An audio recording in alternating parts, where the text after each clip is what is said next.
اتاق‌های تمیز در صنعت داروسازی نقش بزرگی در تحقیق و ساخت واکسن‌های دارویی و تولید سایر محصولات پزشکی استریل ایفا می‌کنند. به همین دلیل الزامات اتاق تمیز برای صنعت داروسازی توسط اداره غذا و داروی ایالات متحده FDA به شدت اعمال می‌شود و این امر کمک می‌کند تا اطمینان حاصل کنیم که محصولاتی که برای سلامتی خود دریافت می‌کنیم خطر خاصی برای ما ایجاد نمی‌کنند. بایدها و نبایدهای زیادی در یک محیط اتاق تمیز وجود دارد، اما حفظ کیفیت هوا یک الزام مطلق است.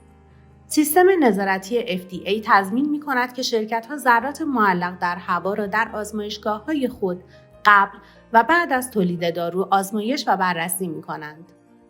یکی از شناخته‌ترین الزامات دارویی استاندارد ایزو است.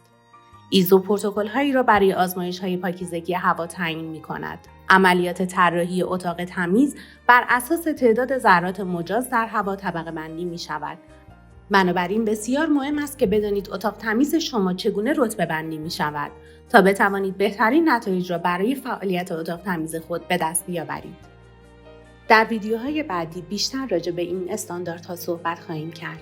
با ما همراه باشید.